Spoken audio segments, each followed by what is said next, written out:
Paano kayang nangyari na ang batang dating namamalimos sa lansangan ng Maynila, ngayon graduate na ng college sa Ateneo de Manila University? Rewind tayo.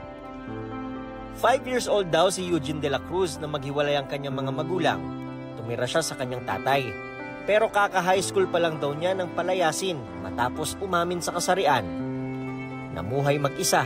Nalilimos ng pera. Kapag siniswerte po ako, nakakakuha po ako ng 25 pesos in a day. Pag ganun po, bumibili po ako ng kanin, tapos pinapasabawan ko lang po sa mga paresan, mga ganun. Yun na po yung ulam ko for the day. On a lucky day. Pero kapag minamalas naman po, minsan piso, minsan wala. Kung saan siya matutulog, depende kung saan aabutan ng gabi.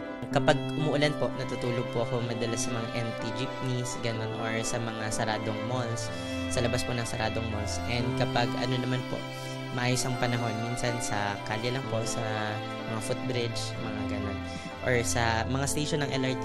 Dahil din dito, kaya nahinto na raw siya sa pag-aaral at kinailangang kumayod para lang makaalpas sa araw-araw. 16 years old na siya nang mag-grade 7. Iginapang ang pag-aaral sa tulong ng mga nagmamalasakit at naniniwala gaya ng mga guro. Nag-tutor sa ibang estudyante para kumita. Naging choreographer sa mga festival dance. With highest honor siyang nagtapos ng high school at nakapasa sa malalaking colleges at universities. Sa Ateneo de Manila University niya pinili mag-aral matapos makakuha ng scholarship.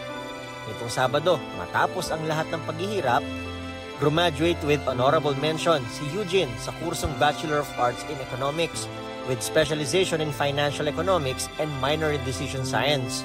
Ang kwentong success ni Eugene naging viral online.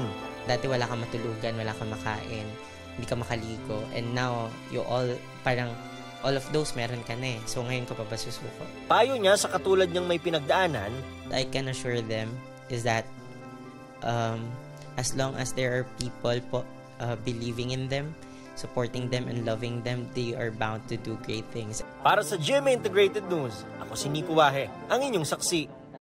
Mga kapuso, maging una sa saksi. Mag-subscribe sa GMA Integrated News sa YouTube para sa iba't ibang balita.